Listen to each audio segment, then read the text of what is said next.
Hello my dear students, welcome back. Today we are going to discuss a new chapter from the class 12th and that is electrostatic potential and capacitor, which is very important topic from the point of view of NEET, JEE as well as board examination. तो शुरू करते हैं, heading लगा लेते हैं electrostatic potential and capacitor. NCERT में अगर आप देखेंगे तो इसका नाम मिलेगा आपको इलेक्ट्रोस्टैटिक पोटेंशियल एंड कैपेसिटर। तो एक्चुअली में इसमें दो पार्ट है, एक इलेक्ट्रोस्टैटिक पोटेंशियल है और दूसरा या इलेक्ट्रोस्टैटिक पोटेंशियल है, कुछ लोग इसको इलेक्ट्रिक पोटेंशियल भी बोलते हैं, इलेक्ट्रिक पोटेंशियल एंड कैपेसिटर। तो इसमें कैपेसिटर की पढ़ाई तो बाद में हम लोग करने वाले, पहले हम लोग बात करने वाले इलेक्ट्रोस्टैटिक पोटेंशियल की या इलेक्ट्रिक पोटेंशियल की। तो जैसे हमने डिस्कस किया था कि कोई ये चार्ज है, तो इस चार्ज से आपको पता था क्या इमिट हो रही थी, इससे इलेक्ट्रिक फील्ड, इससे इलेक्ट्रिक फील्ड बन रही थी।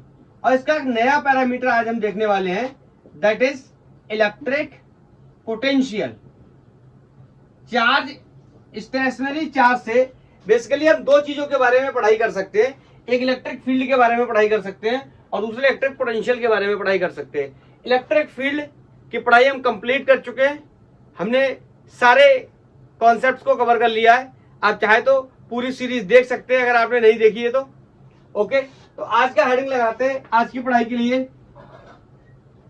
Electric potential. इलेक्ट्रिक पोटेंशियल,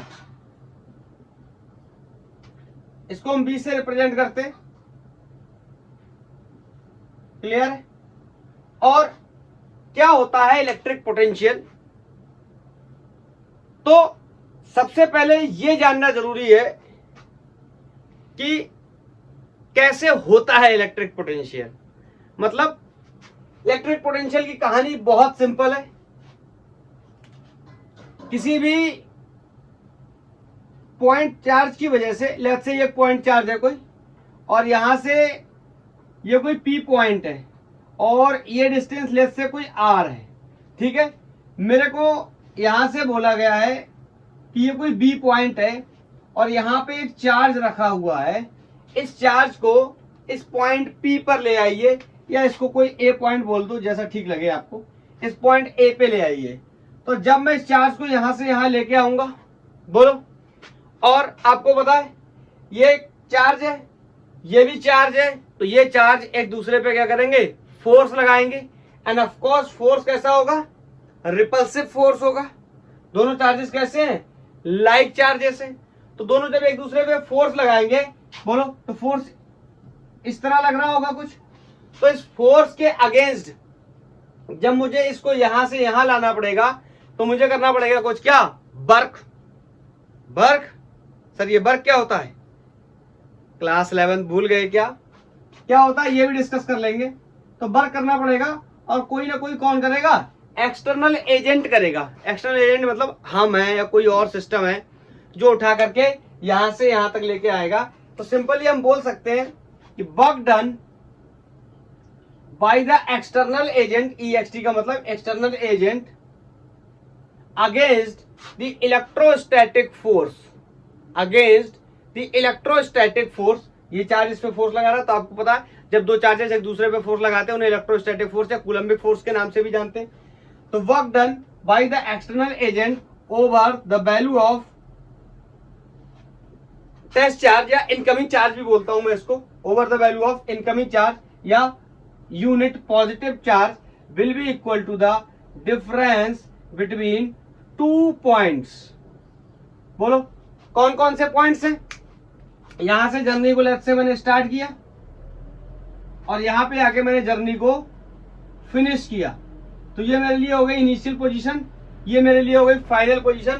तो अगर मैं इसको थोड़ा सा और एक्सप्लेन करना चाहूं तो मैं आपको ऐसे बता सकता हूं कि work done by the external agent over the value of incoming test charge will be equal to the difference of potential between the 2 points. और वो 2 पॉइंट्स कौन से होंगे, ये फाइनल है, तो फाइनल माइनस इनिशियल। अरे ऐसे तो करते ना, जब भी डिफरेंस करना होता है तो क्या करते हैं, final value minus initial value, clear है। जैसे डेल्टा पी लिखना होता था चेंज इन मोमेंटम, तो क्या लिखते थे, final momentum minus initial momentum. ऐसे यहाँ पे क्या लिखा, final potential minus initial potential. मैं आपको एक बात और बताना चाहता हूँ, कभी भी पोटेंशियल जैसी चीजों की बात नहीं कर सकते, हमेशा पोटेंशियल डिफरेंस की बात करते हैं। ये एक रिलेटिव टर्म है। जैसे मैं बोलूं मैं बहुत लंबा हूं, इस बात का कोई प्रूफ नहीं है कि मैं बहुत लंबा हूं।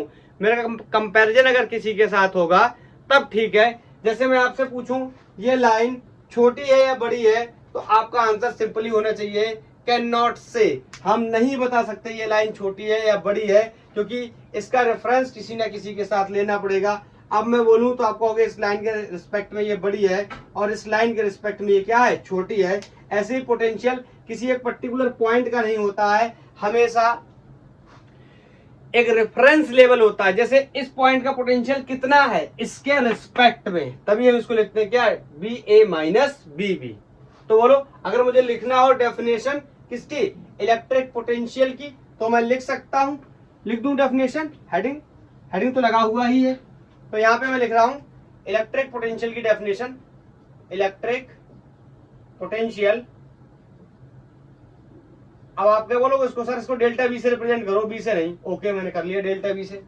तो क्या बोलेंगे हम बोलेंगे वर्क डन बाय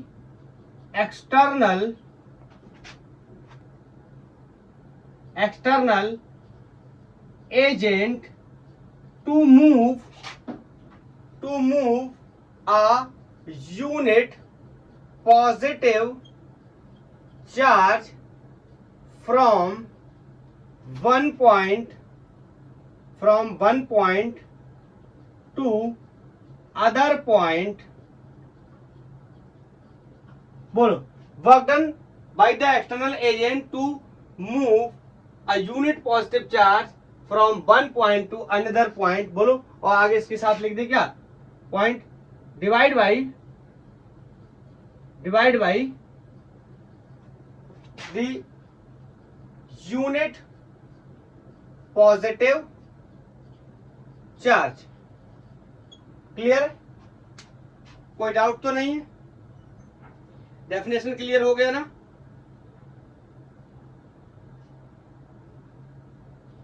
बोलो डेफिनेशन क्लियर हो गया। हाँ चाहे तो इसमें एक बात हम और भी लिख सकते हैं, जैसे ये divide by the unit positive charge, ये आप ना भी लिखे तो भी कोई बात नहीं, एक्सप्लेनेशन मैंने आपको बता दिया। हाँ इसमें एक चीज और मैं बताना चाहता हूं,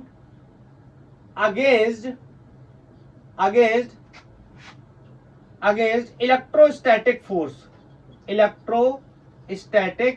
फोर्स। बताओ कैसा, जो हमारा एक्सटर्नल एजेंट है जो फोर्स लगा रहा है वो किस तरीके से फोर्स लगा रहा है आपको पता है।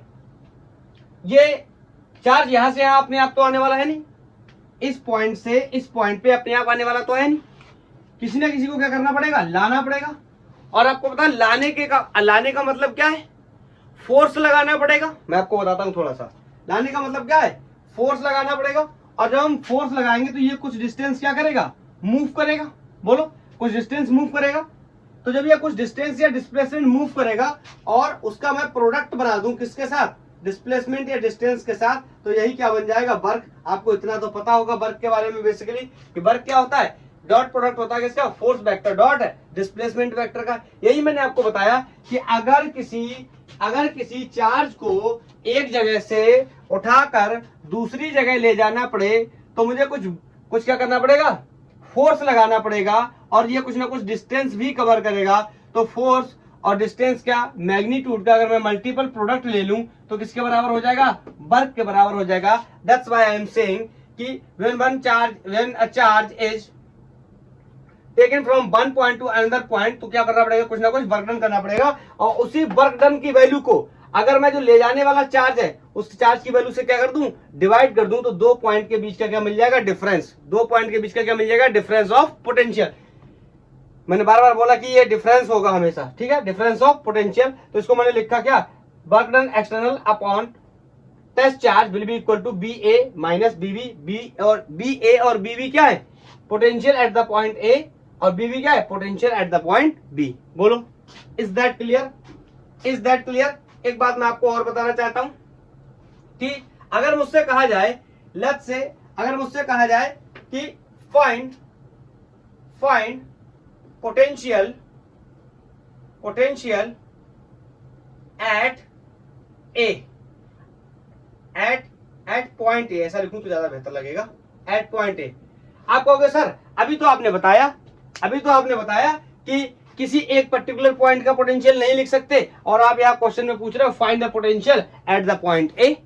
किसी एक पॉइंट पे पोटेंशियल बताओ। अभी आपने कहा कि एक पॉइंट पे पोटेंशियल नहीं बता सकते, पोटेंशियल हमेशा क्या बताएंगे, डिफरेंस के टर्म में। कोई बात नहीं, इसमें थोड़ी सी स्मार्टनेस दिखाएंगे, चालाकगिरी करेंगे।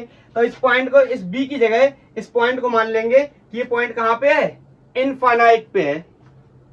ये पॉइंट कहां पे है, इनफाइनाइट पे। तो यहां से कैरी करने चला मैं, वर्क डन। अब एक्सटर्नल को नहीं लिख रहा हूं बार बार, work done over the value of unit positive charge will be equal to B A minus B B. और हम कंसीडर करते हैं, ये बी बी को मैंने कहा ले लिया, इन्फिनिटी। तो इसकी जगह कितना लिख लिखता हूं, इन्फिनिटी।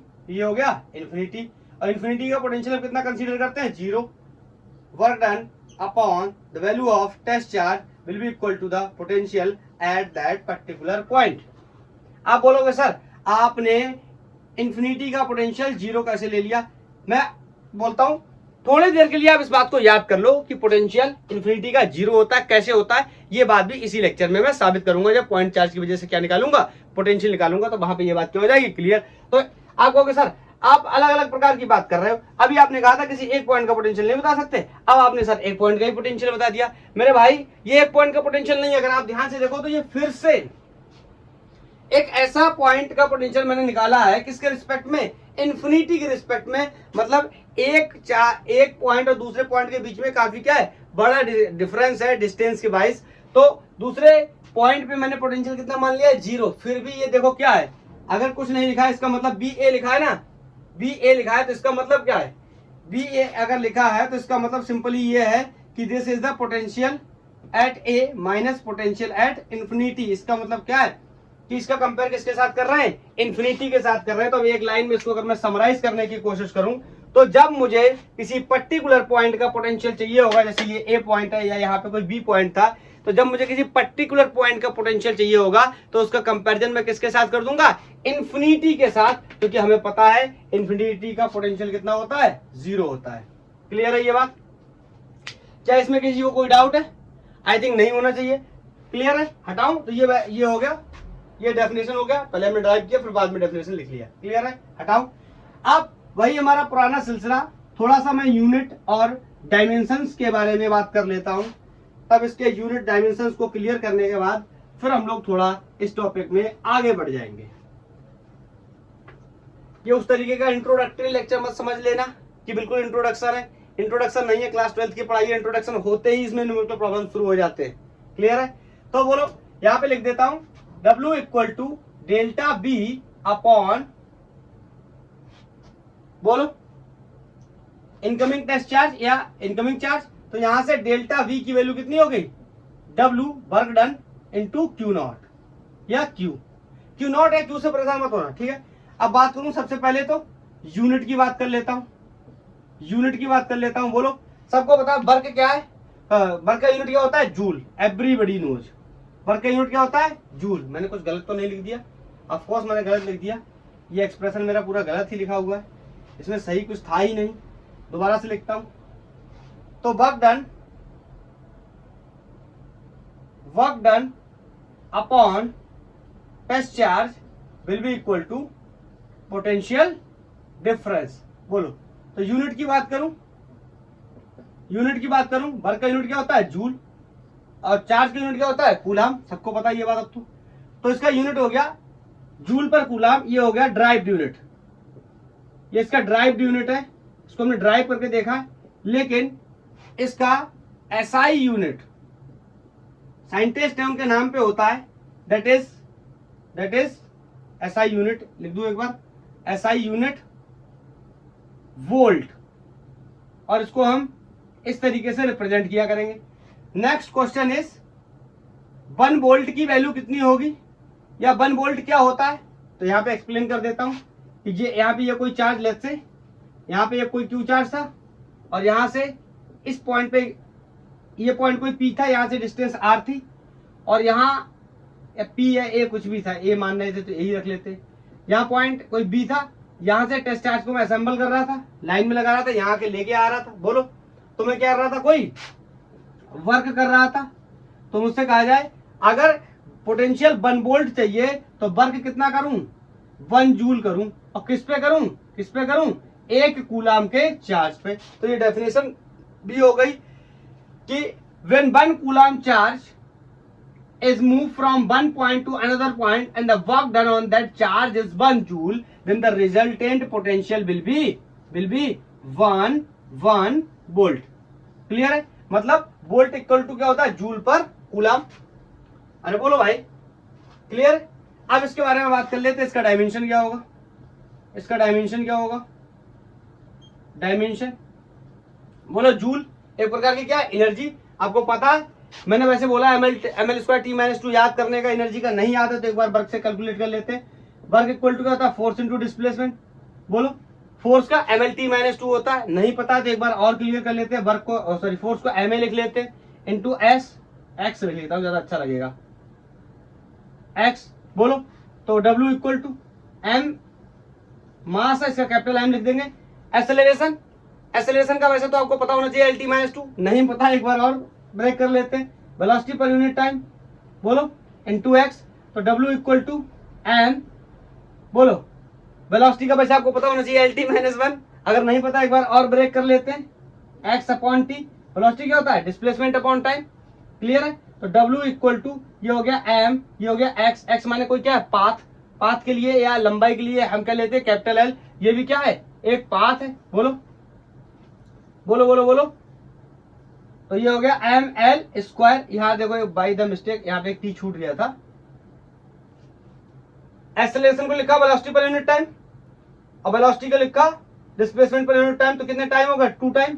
बोलो टी, इसके लिए टी के लिए टाइम के लिए लिखते हैं कैपिटल टी और उसका क्या हो जाएगा, स्क्वायर। पलट के ऊपर जाएगा, क्या हो जाएगा, पावर माइनस 2। मैं बार बार आपको बोलता हूँ ये 5 यूनिट मैंने 5 डायमेंशन मैंने आपको याद करने के लिए बोला है। मैंने बोला है velocity, acceleration, force, energy, momentum, 5 को याद कर ही लो कम से कम। तो यहां हो गया डायमेंशन, यहां रखने चला जूल का। जूल का बोलो कितना हो गया, M L square T minus 2 upon क्या, चार्ज। चार्ज का क्या होता है 80, तो इसको फिल्टर करके लिख देता हूं यहाँ पे, M L square T minus 2। बोलो सॉरी, ये टी माइनस 3 हो जाएगा, ये एक टी और ऊपर जाएगा तो टी माइनस 3 और a minus 1। Is that clear? देख लूं विजुअल है कि नहीं है, सबसे पहले तो यही सवाल होना चाहिए। ओहो, थोड़ा थोड़ा विजुअल होते होते रह गया, कोई बात नहीं। जिन लोगों को नहीं दिख रहा अच्छे से, यहाँ लिख दे रहा हूँ, M L square T minus 3 a minus 1 is the dimension of, बोलो, is the dimension of potential. और कौन सा पोटेंशियल, इलेक्ट्रिक पोटेंशियल। इसके आगे यहाँ कैरी कर लेता हूँ। और एक बहुत ही इंपॉर्टेंट बात कि पोटेंशियल कैसी क्वांटिटी है, प्रीवियस चैप्टर में हमने डिस्कस किया था। इलेक्ट्रिक फोर्स एक वेक्टर क्वांटिटी थी, इलेक्ट्रिक फील्ड एक वेक्टर क्वांटिटी थी, और कैसी क्वांटिटी होगी क्या, पोटेंशियल। तो मैं पहले पोटेंशियल का एक्सप्रेशन लिखता हूं। क्या आपको पता है, क्या आपको पता है कि वर्क कैसी क्वांटिटी होती है, बताओ। वर्क कैसी क्वांटिटी होती है, वर्क कैसी क्वांटिटी होती है, स्केलर क्वांटिटी होती है वर्क। जिन लोगों को नहीं पता है वर्क स्केलर होती है, उनको बताने के लिए मैं एक तरीके का और यूज कर सकता हूं। आपने क्लास 11th में ये बात पढ़ी होगी कि दो वेक्टर क्वांटिटीज का डॉट प्रोडक्ट हमेशा दो वेक्टर क्वांटिटीज के डॉट प्रोडक्ट का जो रिजल्टेंट होता है वो क्या होता है, स्केलर होता है। या ऐसे भी समझ सकते हैं कि एनर्जी 5 जूल ऊपर की तरफ, नीचे की तरफ 45 डिग्री नहीं, बोलो एनर्जी में या वर्क में कोई भी डायरेक्शन नहीं होता है। तो बोलो ये क्या हुआ, स्केलर। ये क्या हुआ, वर्क क्या हुआ, स्केलर। एंड चार्ज तो ऑफ कोर्स स्केलर। अरे चार्ज थोड़ी होता है 2 कूलम ऊपर की तरफ। बोलो ये स्केलर है, इसके स्केलर होने से कोई मतलब फर्क पड़ता नहीं। अगर ये वेक्टर होता तो ये वेक्टर हो जाता, लेकिन दोनों ही स्केलर है। बोलो ये कैसा है बेसिकली, स्केलर। तो मैं कह सकता हूं वर्क कैसा है, स्केलर। तो बोलो पोटेंशियल भी कैसी क्वांटिटी होगी, स्केलर क्वांटिटी होगी। इंग्लिश में लिख दूं क्या, इंग्लिश में लिख दूं क्या, potential is a scalar quantity. मजा ही आ गया, मजा ही आ गया। वेक्टर का नियम कानून ही खत्म, वेक्टर के सारे झंझट ही खत्म। ना होगा बांस, ना बजेगी बांसुरी, ना होगा वेक्टर, ना लगेंगे वेक्टर के नियम। वेक्टर के नियम ना लगने की वजह से बहुत सारी कैलकुलेशन से हम बच जाएंगे। जो आपने क्लास 12th के पहले लेक्चर में, पहले चैप्टर में पढ़ा था, जहां पे हमने डिस्कस किया था इलेक्ट्रिक फील्ड के बारे में। इलेक्ट्रिक फील्ड वेक्टर क्वांटिटी थी, तो हमने डिस्कस किया था superposition of electric field. Electric force के बारे में डिस्कस किया था, फिर डिस्कस किया था superposition of electric force. Superposition का मतलब क्या होता था? सिंपली वेक्टर सम होता था किसका? सारे फोर्सेस का या सारे इलेक्ट्रिक फील्ड्स का। जब वेक्टर ही नहीं है तो जरूरत ही नहीं है। बोलो बोलो बोलो बोलो, क्लियर? क्लियर है? क्लियर है? तो ये सारी बेसिक बातें क्लियर है। इसका मतलब यहाँ पे कोई कॉन्सेप्ट नहीं लगाना है किसका? वेक्टर का। In case of electric potential. तो ये कुछ बेसिक बातें थी। एक बात और मैं आपसे करना चाहता हूं कि जैसे मेरे पास ये पॉइंट ए है और ये पॉइंट कोई बी है, मैं चार्ज को लेके जा रहा हूं एक जगह से दूसरी जगह। ये 3 रास्ते मैंने बनाए हुए हैं, ये 3 रास्ते मैंने आपसे बनाए हुए हैं। एंड क्वेश्चन मैं आपसे पूछता हूं, in which path work will be या work done will be greater. बोलो, किसमें work done will be greater? किसमें सबसे ज्यादा वर्क होगा? इसमें, इसमें, इसमें। अगर तीनों की ट्रेजेक्टरी को देखने की कोशिश करें, तीनों के रास्ते को देखने की कोशिश करें, तो ये क्लियर है। अगर वर्क किस पे डिपेंड करेगा? पाथ पे डिपेंड करेगा। तो इनमें से जिसका पाथ क्या होगा? सबसे ज्यादा होगा, वर्क उस पे आ जाएगा। आपने क्या आपने एक प्रकार के बारे, 2 चीजों के बारे में सुना है? कंजर्वेटिव फोर्सेस के बारे में सुना है? Conservative force, second non conservative force, non conservative force. अरे भैया, अगर आपने नहीं सुना है तो क्लास 11th में आपने पढ़ाई नहीं करी है, और आपने सुना है तो अच्छी बात है, नहीं सुना तो थोड़ा सा बता देता हूं।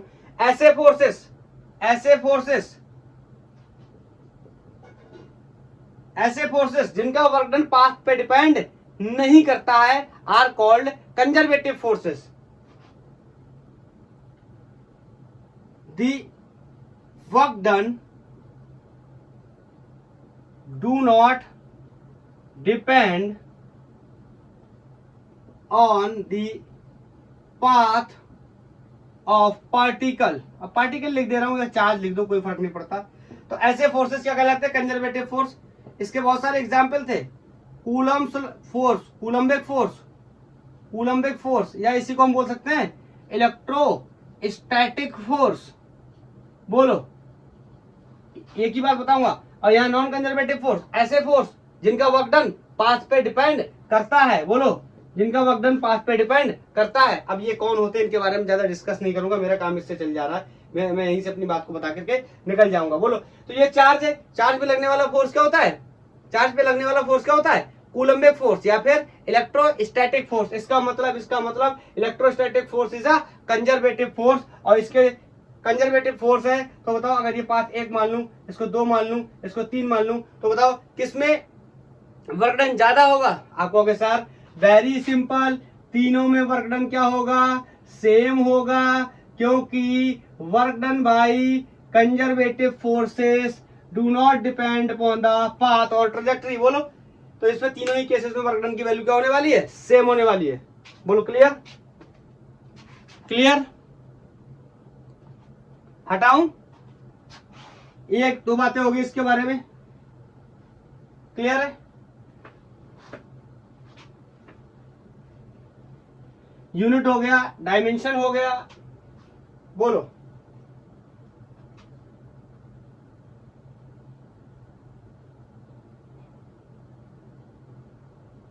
क्लियर है?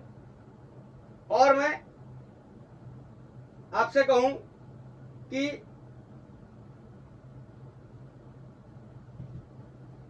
ये तो एक जनरल फॉर्म था, जैसे याद करो, जैसे मैंने आपसे बताया था कि फोर्स क्या होता है, इलेक्ट्रिक फोर्स क्या होता है, तो आपने कहा दो चार्जेस पे लगने, सॉरी इलेक्ट्रिक फील्ड क्या होता है, तो मैंने कहा था लेट्स से इस पॉइंट पे फील्ड पता करना, तो यहाँ पे क्या लाते थे, टेस्ट चार्ज, याद आया।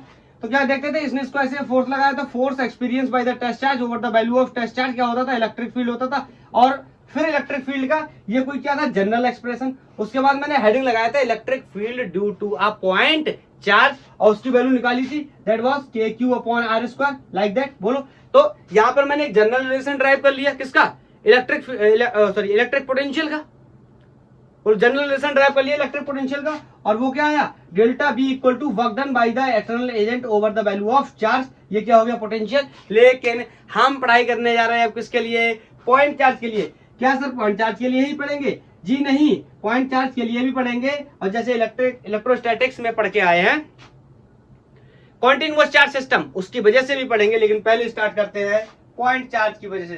तो हम बोलेंगे, हेडिंग लगा लेंगे, इलेक्ट्रिक फील्ड ड्यू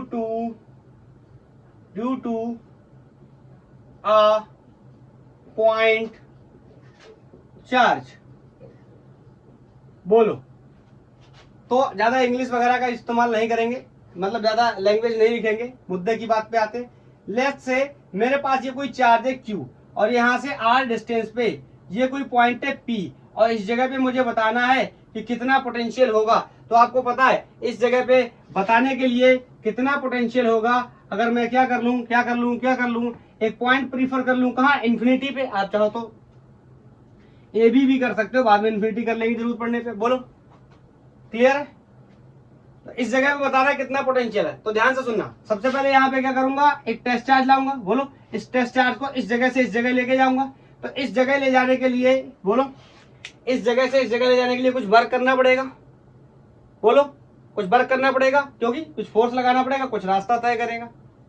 इंपॉर्टेंट बात सुनना, ये प्लस चार्ज है, ये प्लस चार्ज है, ये इसको ऐसे रिपल करेगा इस तरफ। आपको पता है अट्रैक्शन या रिपल्सन हमेशा लाइन ज्वाइनिंग पे होता है। ये फोर्स लगा रहा है कौन, कूलम्बिक फोर्स लिख दूंगा ऐसे नीचे, छोटा सा कूलम्बिक फोर्स। बताओ किसने लगाया, ये चार्ज ने लगाया। अब आप मेरी बात को ध्यान से सुनना, इस बात को फील करने की कोशिश करना। जैसे जैसे ये चार्ज आगे आएगा, जैसे जैसे ये चार्ज आगे आएगा, वैसे वैसे इस पे रिपल्सिव फोर्स क्या हो जाएगा, बढ़ने लगेगा। वैसे वैसे रिपल्सिव फोर्स क्या होगा, बढ़ेगा। और क्योंकि मैं इसको ऐसे लेकर के आ रहा हूं, ऐसे लेकर के आ रहा हूं, तो जैसे मैं इसको लेकर के आऊंगा, इसके ऊपर अपोजिट डायरेक्शन में फोर्स बढ़ेगा, तो मुझे इसे आगे ले जाने के लिए अपने फोर्स को और बढ़ाना पड़ेगा। बोलो, जैसे मैं अपने फोर्स को और बढ़ाऊंगा, ये अपना फोर्स और बढ़ा लेगा, मतलब मुझे आगे ले जाने के लिए और बढ़ाना पड़ेगा। जैसे मैं आगे बढ़ाऊंगा, ये अपना और फोर्स अपना और बढ़ा देगा, मुझे और फोर्स बढ़ाना पड़ेगा। मतलब जैसे जैसे ये पास में जाएगा, इस पे रिपल्सन बढ़ेगा, तो इसको यहां से यहां तक कैरी करके ले जाने के लिए हर बार में अपने फोर्स की वैल्यू को भी बढ़ाना पड़ेगा। और बताओ, हर बार में अगर मैं अपने फोर्स की वैल्यू को चेंज करूंगा, तो जो वर्क डन होगा वो कैसा हो जाएगा, वेरिएबल। बोलो, या फोर्स की वैल्यू को चेंज करने का मतलब मैंने ऊपर नीचे एरो दोनों लगा दिए, मतलब फोर्स की वैल्यू चेंज होगी तो वर्क डन की वैल्यू चेंज होगी। बोलो, वर्क डन की वैल्यू भी चेंज होगी। वैसे तो मैं सिंपल ही लिख देता, बोल भाई, मैं सिंपल ही लिख देता, सर ये हो गया, ये हो गया, लेकिन ये कांस्टेंट नहीं है यहाँ पे। क्यों कांस्टेंट नहीं है, क्योंकि ये वर्क डन के जो कंपोनेंट होते हैं, that is force and displacement, ये फोर्स कैसा हो गया, वेरिएबल। वेरिएबल क्यों हो गया, क्योंकि जैसे जैसे मैं इसको आगे लेके जा रहा हूँ, जैसे जैसे मैं इसको आगे ला रहा हूँ, ये रिपल्सिव फोर्स बढ़ा रहा है, तो मुझे अपना फोर्स चेंज करना पड़ रहा है, मुझे अपना फोर्स चेंज करना पड़ रहा है। तो मेरे फोर्स चेंज होने की वजह से, मेरे फोर्स को चेंज होने की वजह से क्या हो गया, बोलो, मेरे फोर्स चेंज होने की वजह से, मेरे फोर्स चेंज होने की वजह से ये वर्क डन चेंज हो रहा है। तो इसका मतलब मुझे वेरिएबल फोर्स की वजह से निकालना पड़ेगा क्या, वर्क डन। अब वेरिएबल फोर्स की वजह से वर्क डन निकालूं, उससे बेहतर है मैं एक तरीका ये समझूं कि जैसे लेफ्ट से ये यहां से यहां तक चल के आया, ये यहां से यहां तक चल के आया, तो मैं इसको क्या कर लूं, छोटे छोटे सेगमेंट में काट लूं। मैं मान लूं कि मैंने इतना कोई dx लेंथ चला है। बोलो, और आपको पता है ये डिफरेंशियल लेंथ चला है, तो इसमें फोर्स की वैल्यू को मैं क्या कर सकता हूँ, कांस्टेंट f मान सकता हूँ। ऐसे इस dx डिस्टेंस में भी फोर्स की वैल्यू क्या होगी, f। और बताओ, ये dx डिस्टेंस चलने में इसने छोटा सा ही तो काम किया होगा, dw। तो अगर यहां से समझना, यहां से यहां तक की शिफ्टिंग dx है, मैं आपसे बोल दूं कि dx लेंथ चलने पे F फोर्स लगा है, तो इससे कोई छोटा सा वर्क हुआ होगा जिसकी वैल्यू कितनी होगी, dw। आई थिंक मेरे सारे स्टूडेंट समझ रहे हैं मैं क्या बताने की कोशिश कर रहा हूं। मतलब मैंने फोर्स को क्या कर लिया, कांस्टेंट। फोर्स था तो वेरिएबल, जैसे जैसे डिस्टेंस आगे बढ़ा रहा हूं फोर्स वेरी कर रहा है, लेकिन मैंने फोर्स को कांस्टेंट कर लिया एक चालाकी की हेल्प से। चालाकी क्या, मैंने कहा इस डिफरेंशियल लेंथ में निकाल लेता हूं कितना वर्क डन हुआ है, इस डिफरेंशियल लेंथ में फोर्स की वैल्यू चेंज नहीं होगी। यही मैथमेटिकली कॉन्सेप्ट होता है किसका, डिफरेंशियल लेंथ का। इतनी छोटी लेंथ होती है, इतनी छोटी लेंथ होती है कि उसमें फर्दर वैल्यू में चेंज होने की कोई पॉसिबिलिटी नहीं है। तो हर डिफरेंशियल लेंथ पे फोर्स कितना है, एफ। हर डिफरेंशियल लेंथ पे फोर्स कितना है, एफ। तो मैंने यहाँ पे लगा दिया। बोलो बोलो बोलो बोलो। अब आपको पता है अगर मैं इसका क्या कर दूं, इंटीग्रेशन कर दूं, ये क्या हो गया, डी डब्ल्यू। इन दोनों को एक्सपोज करने चलूं, ये क्या हो जाएगा, F d x cos theta. सारे लोगों को ये बात पता होनी चाहिए कि जब भी मैं डॉट प्रोडक्ट को क्या करता हूं, ओपन करता हूं, तो कौन आता है, cos theta. And cos theta यहाँ साइड में लिख रहा हूं, थीटा इज, बोलो क्या होता है, बोलो क्या होता है, angle between force vector and displacement vector. तो ध्यान से सुनना, डिस्प्लेसमेंट वेक्टर ये कुछ है इस तरीके से, बोलो डिस्प्लेसमेंट वेक्टर इस तरीके से इधर ला रहा हूं, इधर डिस्प्लेसमेंट हो रहा है, और ये जो फोर्स है, ये फोर्स काम कर रहा है, ये फोर्स काम कर रहा है, यहां बना हुआ भी है, ये फोर्स काम कर रहा है डायरेक्शन वाइज बोलूं तो ये लेफ्ट साइड में काम कर रहा है, सॉरी ये राइट साइड में फोर्स काम कर रहा है, डिस्प्लेसमेंट का जो वेक्टर है वो राइट साइड में। तो बोलो दोनों के बीच में एंगल कितना हो गया, 180 डिग्री, जो कि मुझे क्लियरली दिखाई दे रहा है। तो यहां से मैं वैल्यू को पुट कर सकता हूं, DW will be equal to F d cos 180। और सबको पता होना चाहिए और पता भी होगा कि कॉस 180 की वैल्यू कितनी होती है, -1। बोलो कॉस 180 की वैल्यू कितनी होती है, -1। इस वैल्यू को मैं क्या करूंगा, पुट कर दूंगा, इस वैल्यू को यहां पे क्या कर दूंगा, पुट कर दूंगा। तो ये DW will be equal to F d x cos 180 की वैल्यू माइनस, बताओ एक लाइन और बढ़ा दूं, दिख रहा है क्या, DW इक्वल टू, बताओ फोर्स क्या हो गया, कांस्टेंट। अरे या फोर्स की वैल्यू को पहले रख लेता हूं फिर देखता हूं, चलो अच्छा इधर कैरी कर लेता हूं आगे। अब बोलो तो DW अच्छा लगा दूंगा लिमिट, एक सेकंड पहले कर ही लेता हूं।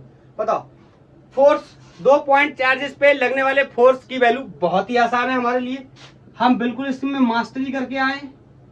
K Q1 Q2 upon R square ये होती है, बोलो K Q1 Q2 upon R square, और R स्क्वायर की वैल्यू यहाँ पे कितनी हो जाएगी, यही x। बोलो तो यहाँ रख दूं 1/4 पाई एप्सिलॉन नॉट, एक की वैल्यू तो Q है और दूसरे को मैंने Q0 रखा है, बोलो Q0 रखा है, upon x square into dx। अब बहुत ही आसान है, यहां से फोर्स यहां से वर्क डन की वैल्यू को कैलकुलेट कर लूंगा, और आपको पता है यहाँ साइड में बता दे रहा हूं, वैसे तो पता भी है आपको कि वर्क डन को मार दूं किससे, इनकमिंग टेस्ट चार्ज से, तो यही मिल जाता है क्या, पोटेंशियल का डिफरेंस।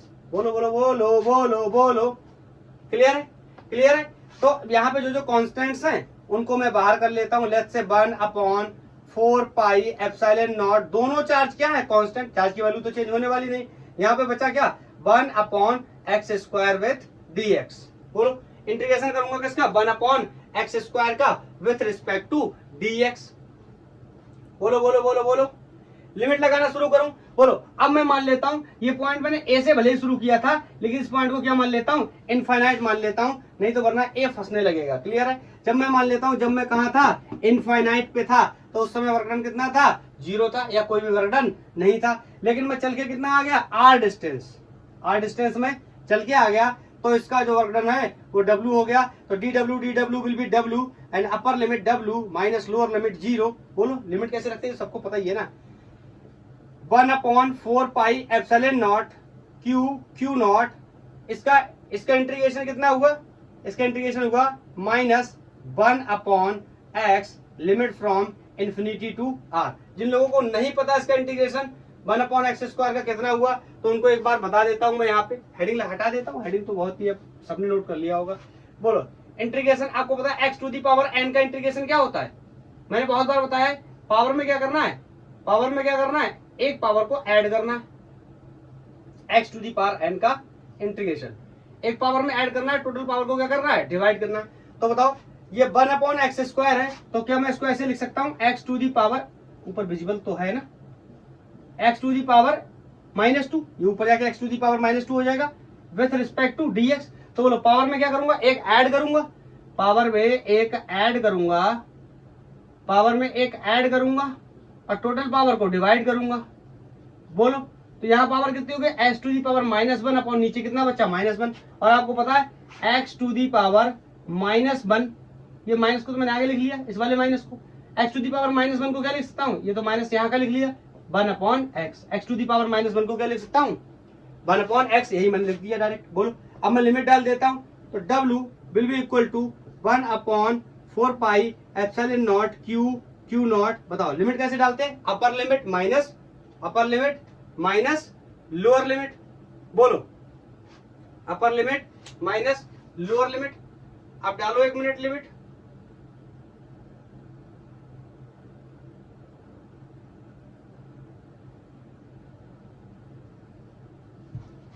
क्लियर यार, एक चीज हो गई, ये वाला जो माइनस का साइन था ना, ये छूट गया, इसको यहाँ पे कैरी कर लेते हैं, मेरे हिसाब से कोई प्रॉब्लम नहीं होनी चाहिए आपको, यहाँ पे क्या ही प्रॉब्लम होगी आपको। बोलो अरे ये माइनस cos 80, ये cos 180 का जो साइन था क्या माइनस बनाया था, वही माइनस छूट गया था। ओके यहाँ कैरी कर लेते हैं, तो यहाँ पर भी मैं कैरी कर लेता हूँ इसको, W इक्वल टू माइनस। बोलो तो यहाँ हो गया क्या, अपर लिमिट इस x के लिए कितना रखूंगा, पहले r, तो ये हो गया 1/r कैसा माइनस का, और ये -1/∞, तो -1/∞, ये तो कितना हो गया 0। बोलो बोलो बोलो, अब यहाँ पे कर दूं, नोट कर लिया होगा, नहीं किया तो 1 सेकंड पीछे करके कर लो। तो यहाँ से W की वैल्यू आ गई, W इक्वल टू, देखो चलो एक लाइन बढ़ा देता हूँ, -1/4πε0 q नॉट, ये कितना आया, बोलो -1/x, और माइनस इसके साथ मल्टीप्लाई होकर क्या हो जाएगा, प्लस, तो हटा देता हूं अब इसको, तो ये हो गया x की जगह लिमिट रख दी कितनी r, तो ये हो गया वर्क डन आ गया 1/4πε0 q अपॉन r। क्लियर, ये वर्क डन आ गया। अब मुझे निकालना क्या, पोटेंशियल।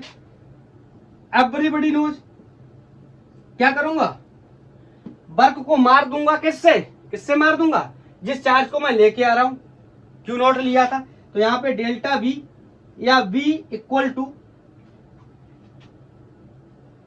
या V लिख दूं डायरेक्ट, आपको पता है ये पोटेंशियल है किस पॉइंट का, P पॉइंट का, विद रिस्पेक्ट टू इंफिनिटी, तो potential at the point P will be equal to, इसकी वैल्यू रख दूं तो 1/4πε0, बोलो Q naught upon R, divide कर दिया किससे, इस Q नॉट से, तो ये Q नॉट क्या हो गया, मर गया। विजिबल है रिजल्ट,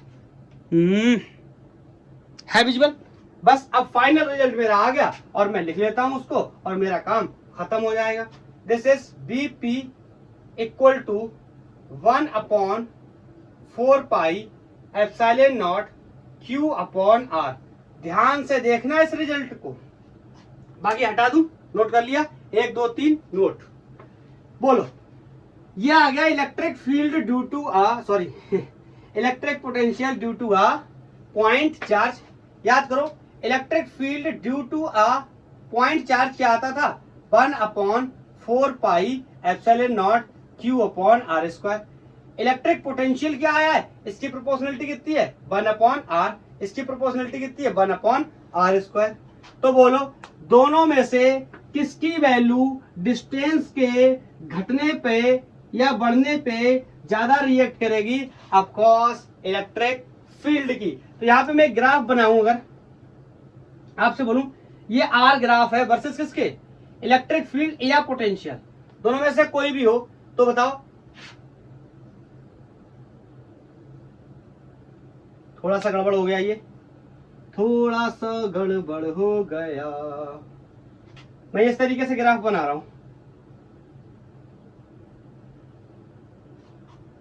क्लियर, ये नीचे एक्स एक्सिस पे टच कर गया, इसको वहां से टच नहीं करना चाहिए था, थोड़ी सी मिस्टेक हो गई है, इसको मैं सुधार लेता हूं।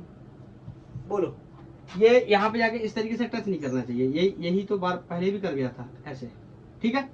क्लियर, ये पॉइंट यहाँ पे कोई कट कर गया, दोनों कौन, ये किसकी वैल्यू है, ये इलेक्ट्रिक फील्ड की वैल्यू है, ये किसकी वैल्यू है? पोटेंशियल की। क्यों? अब यहाँ पे देखो प्रोपोर्शनलिटी 1/r² होती है, इसकी प्रोपोर्शनलिटी 1/r होती है। बताओ किसका ग्राफ ज्यादा स्टीप पर होगा? मतलब कौन आर की वैल्यू थोड़ी सी बढ़ेगी तो ई की वैल्यू में सडन फॉल आएगा। देखो ये ई की वैल्यू में क्या हो रहा है? सडन फॉल आ रहा है, बिल्कुल सडन फॉल आ रहा है। ये देखो ई की वैल्यू में सडन फॉल आ रहा है, तभी तो पोटेंशियल की वैल्यू क्या हो रही है? देखो धीरे धीरे कम हो रही है और ई की वैल्यू में एकदम से शार्प चेंज आ रहा है, शार्प फॉल आ रहा है। और ये यहाँ पे कहीं पे तभी तो कट कर जा रहा है, नहीं तो ये वाले ग्राफ इस वाले ग्राफ के साथ या ये वाली लाइन इस वाली लाइन के साथ कभी भी क्रॉस नहीं कर पाती। अगर ये शार्पली फॉल नहीं कर पाता तो शार्पली फॉल क्यों कर रहा है? क्योंकि इसकी प्रोपोर्शनलिटी क्या होती है? 1/r² होती है। पोटेंशियल की प्रोपोर्शनलिटी क्या होती है? 1/r। ये ग्राफ मैंने आपको बना करके एक बताया। बोलो तो ये इलेक्ट्रिक फील्ड और इलेक्ट्रिक पोटेंशियल में, इलेक्ट्रिक फील्ड और इलेक्ट्रिक पोटेंशियल में रिलेशन भी समझ में आ गया। बोलो रिलेशन भी समझ में आ गया। उसके साथ साथ हमने ग्राफ भी देख लिया, कहां पे कट कर गया, क्यों कट कर गया, ये बात भी हमने समझ ली। बोलो क्लियर है? कोई डाउट तो नहीं? और ये प्रोपोर्शनलिटीज याद रखना, कौन r² है, कौन r है, कौन क्या है, नहीं तो बाद में सब गलत हो जाएगा, गड़बड़ सड़बड़ हो जाएगा, एक जैसा फील भी नहीं कर पाओगे कि हो क्या रहा है। बोलो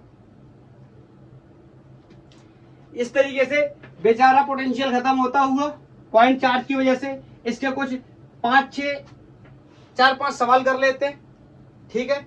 उसके बाद इस लेक्चर को टाटा बाय बाय बोल देंगे। क्वेश्चन नंबर फर्स्ट, क्वेश्चन कह रहा है work done in a moving charge, work done in moving charge, in moving charge of 3 coulomb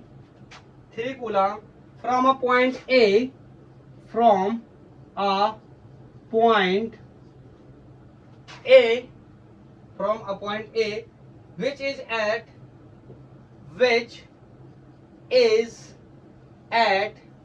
potential minus 2 volt, which is at potential minus 2 volt to the another point, to the another point B, to the another point B is 18 joule.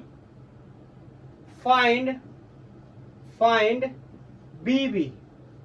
बोलो हमसे कह रहा है कि मान लेते हैं कोई ये पॉइंट, यहाँ पे कोई पॉइंट है। बोलो यहाँ पे कोई पॉइंट है, पॉइंट का नाम लेते हैं, ये कोई पॉइंट ए है, ये कोई पॉइंट बी है। इस पॉइंट का पोटेंशियल -2 वोल्ट गिवन है। इस पॉइंट का पोटेंशियल मुझे बताना है। यहां से यहां तक चार्ज को लाने में जो वर्क डन हुआ है वो 18 जूल का हुआ है। तो question is very simple for me. I can say work done divide by the incoming test charge will be equal to the difference of potential. Work done in the question is given 18 joule and the charge in this question is 3 coulomb will be equal to the potential difference. बोलो कैसे लिखते हैं? Final minus initial.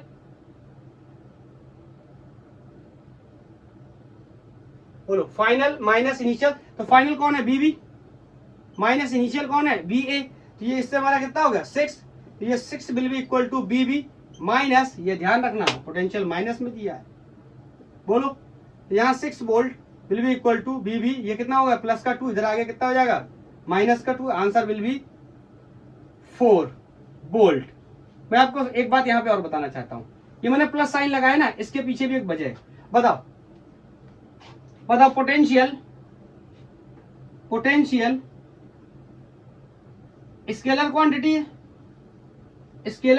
है, तो plus charge का potential plus होगा, minus charge का potential minus होगा, क्योंकि इसमें वेक्टर का कोई भी कॉन्सेप्ट नहीं है। सिंपल क्या है? गणित है। स्केलर का मतलब सिंपल गणित है। जो पॉजिटिव चार्ज होगा उसका पोटेंशियल पॉजिटिव होगा, जो नेगेटिव चार्ज होगा उसका पोटेंशियल नेगेटिव होगा। आप चाहो तो ये बात नोट्स में डाल लो, आगे चल के काम आने वाली है कि पॉजिटिव चार्ज का पोटेंशियल पॉजिटिव होगा और नेगेटिव चार्ज का पोटेंशियल नेगेटिव होगा। बोलो क्लियर है ये बात? कोई डाउट तो नहीं? कोई प्रॉब्लम तो नहीं?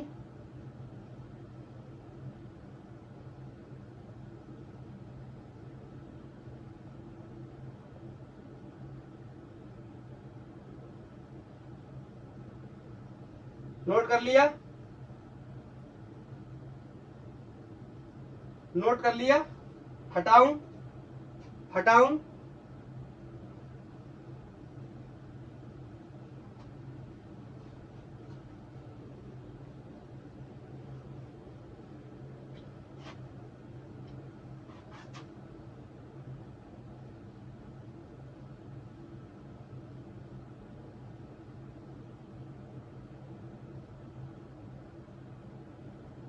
Next question,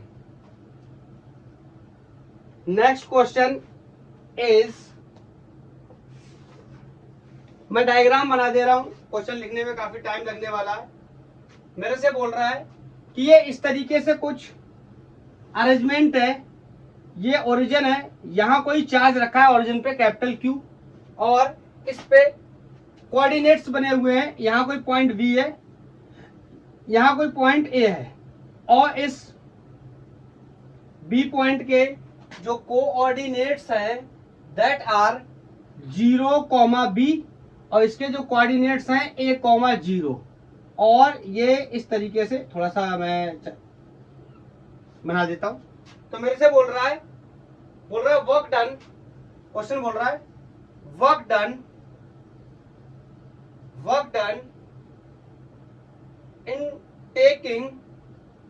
in taking a charge capital Q from A to B along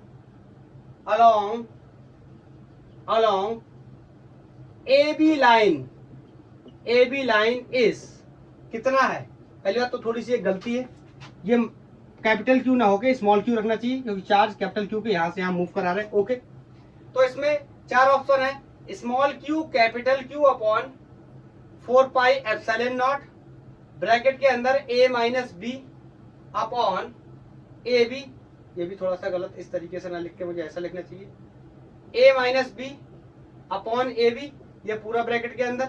option D is Q capital Q upon 4 pi epsilon naught b माइनस a upon AB, and option C is given small q capital Q upon 4 pi epsilon naught b upon a square minus 1 upon b, and option D is given small q capital Q upon 4 pi epsilon naught a upon b square minus 1 upon b, और ये waste Bengal JEE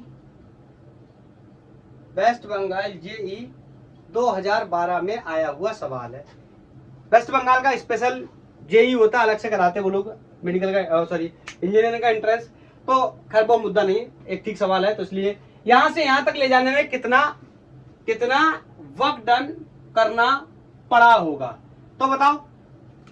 इस charge की वजह से ये charge क्या कर रहा है, मूव कर रहा है, यहां से यहां लेके जाना है, तो बताओ कैसे निकालेंगे वर्क डन, बोलो। देखो मैं आपको बताता हूं, work done very simple, delta V equal to क्या था, work done upon incoming charge, और इस बार इनकमिंग चार्ज की वैल्यू कितनी है, कैपिटल क्यू, तो बोलो वर्क डन। और वर्क डन क्या होता है, सॉरी पोटेंशियल क्या होता है, difference between the point, final point minus initial point, यहां से शुरू कर रहा है यहां तक लेके जा रहा है, ऐसे तो कर रहा है ना, work done taking from charge A to B. तो मैं कह सकता हूं potential at the point B minus potential at the point A, multiply कर दिया किससे, कैपिटल क्यू से, वैल्यू हो गई किसकी, डब्ल्यू की, बस यही मेरा आंसर हो गया। बस मुझे इसमें क्या करना है, potential at the point B निकालना है, potential at the point A निकालना है, दैट इज वेरी सिंपल। बोलो potential at the point B निकालना है मुझे, बोलो कैसे निकालूंगा, potential at the point B, point charge के लिए पोटेंशियल की वैल्यू कितनी होती है, 1 upon 4 pi epsilon naught Q, बोलो 1 upon 4 pi epsilon naught Q, कौन सा, छोटा वाला, इस पॉइंट की वजह से, ये तो मूविंग चार्ज है, मूविंग चार्ज है मतलब ये टेस्ट चार्ज की तरह बिहेव कर रहा है, अपॉन डिस्टेंस क्या है बी, बोलो यहां से यहां तक की डिस्टेंस कितनी है बी, और अगर ए की वजह से बात करूं तो कितना हो जाएगा, 1 upon 4 pi epsilon not small Q, और ये डिस्टेंस कितनी है ए, दोनों को उठा के यहां रख दो, आंसर बन जाएगा। दोनों को उठा के यहां रख देता हूं, इसमें 1/4 पाई एप्सिलॉन नॉट दोनों में क्या है, कॉमन है, और क्यू भी दोनों में कॉमन है, तो यहाँ पे Q/4 पाई एप्सिलॉन नॉट को मैंने कॉमन कर लिया।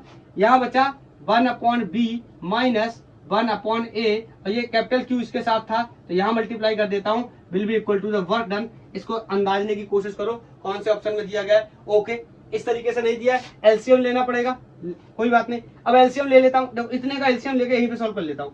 1/b माइनस 1/a का एलसीएम लूँ तो बोलो कितना हो जाएगा, ए बी, या कुछ भी कर लो, बी ए कर लो, कोई फर्क नहीं पड़ता, बी ए कर लो। तो बोले यार बी से बी मर गया तो क्या बचा, ए, अरे बी ए ले लिया तो बी से बी मर गया, कौन बचा, ए, माइनस का साइन कैरी किया, यहाँ ए से ए मर गया, कौन बचा, बी, मतलब ए माइनस बी वाला ऑप्शन देखो कोई है, A minus B upon A B, ये है A minus B upon A B, small Q capital Q upon 4 pi epsilon not. तो ये क्या हो गया, सही हो गया, बोलो ये क्या हो गया, सही हो गया।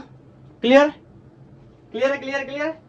नेक्स्ट क्वेश्चन, नेक्स्ट क्वेश्चन, अगला क्वेश्चन नीट में आया हुआ है, नीट से रिलेटेड एक प्रॉब्लम को सॉल्व कर लेते हैं जो कि पॉइंट चार्ज के ऊपर बेस्ड है। बोलो, कॉन्टिन्यूअस चार्ज सिस्टम की भी बात करेंगे, बहुत कुछ करेंगे, नीट के सवाल करेंगे, जेई के करेंगे, मेंस के करेंगे, जेई मेंस के करेंगे, एडवांस के करेंगे, सब कुछ करेंगे, बस धीरे धीरे पढ़ते रहेंगे, करते रहेंगे, पढ़ते रहेंगे, करते रहेंगे। बोलो क्लियर, कोई प्रॉब्लम तो नहीं क्वेश्चन में, मेरे हिसाब से नहीं होनी चाहिए।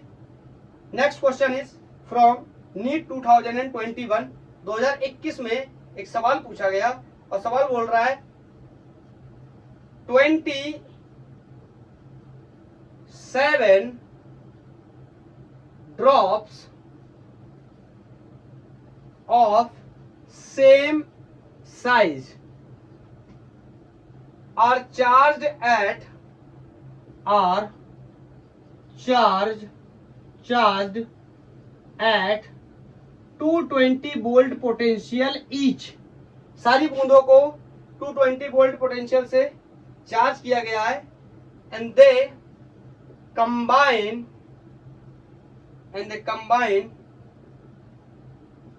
to form a bigger drop, बड़ी बूंद बनानी है। फिर बोल रहा है calculate the potential of bigger drop, बड़ी ड्रॉप का पोटेंशियल कितना होगा। बोलो, देखो मुद्दे की बात को समझो, ये पानी की बूंदें पड़ी हैं, बहुत सारी पानी की बूंदें पड़ी हैं, ठीक है, इन सबको मिला करके आपने बाद में एक कंबाइंड बूंद बना दी, एक बड़ी बूंद बना दी। इसका मतलब जो चार्ज इन सब पे वही चार्ज इस पे भी होगा, मिलके बड़ी भले ही हो गई वो अलग बात है, और जो इन सब का वॉल्यूम है वही इसका वॉल्यूम होगा। मतलब अरे एक गिलास पानी को एक बाल्टी में डालो, एक सिलेंडर में डालो, एक गिलास में डालो, या टेस्ट ट्यूब में डालो, बोलो बोलो बोलो बोलो, उसकी वॉल्यूम की वैल्यू कभी भी चेंज नहीं हो सकती। तो मैं यूज कर सकता हूं किसका, बोलो वॉल्यूम कंजर्वेशन का, बताओ, और मैं यूज कर सकता हूं किसका, चार्ज कंजर्वेशन का। क्लियर है। मैं आपसे बोलूं, अगर बताओ स्मॉल, मैं लिखने चलूं पोटेंशियल, बोलो मैं लिखने चलूं पोटेंशियल एट स्मॉलर ड्रॉप,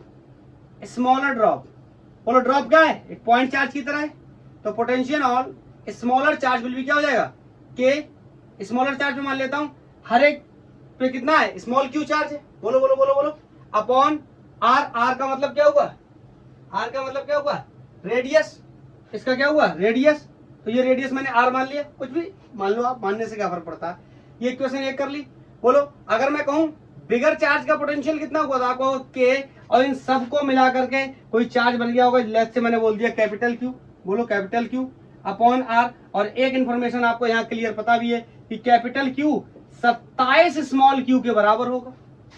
बोलो क्यों होगा, 27 बूंद है, हर एक बूंद पे क्यू चार्ज है, तो 27 बूंदों पे 27 क्यू चार्ज हो जाएगा, 27 क्यू चार्ज हो गया, मिलके एक बड़ी बूंद बनाई। इसका मतलब ये एक गड़बड़ हो गया, एक चीज गड़बड़ होगी, इसका रेडियस कैपिटल आर, इसका रेडियस क्या कुछ और मान लेते हैं भाई, एक दोनों का रेडियस एक जैसा नहीं हो सकता ना, छोटे वाले का रेडियस अगर आर है तो बड़े वाले का कुछ अलग होगा। तो बोलो दो चीजें निकालनी है, एक चार्ज में रिलेशन निकालना है, और एक रेडियस में रिलेशन निकालना है, तो चार्ज के में रिलेशन तो मैंने इसकी हेल्प से निकाल लिया। बोलो चार्ज कंजर्वेशन की हेल्प से, तो दिस इज के, यहाँ पे रख सकता हूँ कितना 27 Q, और R की वैल्यू मुझे निकालनी है, तो वॉल्यूम कंजर्वेशन का यूज कर ले रहा हूँ, किसी को कोई प्रॉब्लम नहीं होनी चाहिए। बोलो मैं बोल सकता हूँ कि वॉल्यूम कंजर्वेशन लिख दूं, वॉल्यूम कंजर्वेशन क्यों यूज कर रहा हूं सबको पता है, सब बूंदों का मिलके वॉल्यूम। एक सेकंड, लाइट का कुछ इशू है, एक सेकंड आप वेट करो बस। चार्ज की वैल्यू तो पता चल गई। बोलो, और हर एक ड्रॉप पे, अच्छा आपसे पूछा जाए हर एक ड्रॉप पे कितना पोटेंशियल है, 220 वोल्ट। ये क्वेश्चन ने क्लियर किया हुआ है कि सबको 220 से चार्ज किया गया है, तो पोटेंशियल सब पे क्या होगा, सेम। ये देखो सामने लिखा भी है 220 वोल्ट ईच। तो बताओ या वॉल्यूम कंजर्वेशन का इस्तेमाल कर लूं, मतलब मैं लिख सकता हूं क्या 27 छोटी बूंदों पर, ये बी का मतलब वॉल्यूम है, वॉल्यूम 27 छोटी बूंदों का वॉल्यूम बराबर होगा एक बड़ी बूंद के वॉल्यूम का। यहां बड़ी बूंद के लिए बी से डिनोट कर दे रहा हूं, यहां एस से डिनोट कर दे रहा हूं। बोलो तो ये हो जाएगा 27। आपको पता है जो ड्रॉप होता है उसका शेप कैसा होता है, स्फेरिकल, स्फेरिकल बॉडी इसका। बोलो जो वॉल्यूम क्या होता है 4/3 पाई। बोलो छोटू आर क्यू, इसकी रेडियस मैंने स्मॉल आर मान रखी है, देखो इसकी रेडियस कैपिटल आर मान रखी है, तो यहां से हो जाएगा बोलो क्या 4/3 पाई कैपिटल आर क्यू। ये 4/3 से 4/3 कैंसिल। बोलो ये कितना बचा 27 R Q is equal to R Q. बताओ इनका ये क्यूब हटाने जाऊंगा तो 27 का क्यूब कितना हो जाएगा 2 3 3 9 3 27। बोलो 3 आर बराबर कैपिटल आर। अरे समझ गए, ये इससे मर जाएगा तो इससे क्या आ जाएगी पावर 1/3। और बताओ 27 को क्या लिख सकता हूं 3 की पावर 3। अरे 3 की पावर 3, 27 को लिख लिया, उसकी पावर कितनी 1/3, तो 1/3 से 1/3 मर गया, तो क्या बचा, सॉरी 1/3 से 3 मर गया, तो कितना बचा 3R। कैपिटल आर की जगह कितना लिख सकता हूँ 3R। तो बताओ बिगर चार्ज पे पोटेंशियल के, ये कितना हो गया Q अपॉन छोटू आर की जगह, सॉरी बड़ू आर की जगह 3 टाइम्स ऑफ छोटू आर, तो छोटू आर बोलो ये हो गया 27 और बटे 3, ऐसे लिख लिया, कोई इशू नहीं होना चाहिए। अरे बोलो यार छोटे आर बड़े आर की जगह 3 गुना छोटा आर, तो ये हो गया 3 और ये होगा छोटा आर। कैपिटल क्यू की जगह 27 क्यू लिख लिया, और इसकी वैल्यू हमें क्वेश्चन में गिवन है कितनी है 220। अरे यार इसमें तो कोई प्रॉब्लम नहीं होनी चाहिए ना। तो बी इक्वल टू 220 वोल्ट। ये क्या बन गया छोटे बूंद का पोटेंशियल, क्योंकि कितना है 220, ये इससे हमारा कितना हो गया 9, ये कितना मल्टीप्लाई हो जाएगा 9 से, 3 9 27, तो ये हो गया 9 दूनी 18, 9 दूनी 18 1 19 0 वोल्ट। बोलो 1980 वोल्ट। बोलो क्लियर है। ये नीट 2021 में पूछा गया था, मैंने मेंशन नहीं किया, मैं मेंशन कर देता हूं, ये नीट 2021 में आया था। क्लियर है। बोलो बोलो बोलो, फिजिक्स का हम बेसिक मैथमेटिक्स ज्यादा लग रही है कि वॉल्यूम कंजर्वेशन लगाएंगे कि चार्ज कंजर्वेशन लगाएंगे कि ये करेंगे कि वो करेंगे।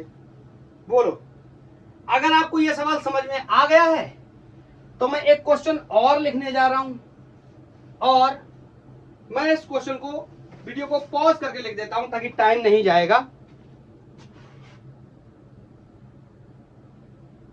ये मेरे सामने क्वेश्चन लिखा है, बोल रहा है 512 identical drops of the mercury are charged to a potential of 2 volt each. The drops are joined to form a single drop. The potential of this drop is, volts में पूछ रहा है कितने वोल्ट में होगा। ये जेईई में 2021 और 2025 में 2 बार आया वो सवाल है, ये प्रीवियस कॉन्सेप्ट जैसा सवाल है। तो बोलो इस सवाल को आप सॉल्व करेंगे, और सॉल्व करने के बाद इसका आप मुझे क्या करेंगे आंसर बताने वाले हैं। बोलो ठीक है। आज की क्लास यहीं तक, मिलते हैं नेक्स्ट क्लास में। पढ़ाई करते रहिए, ऑल दी वेरी बेस्ट। अगर आपको कोई सजेशन है तो आप मुझे बता सकते हैं।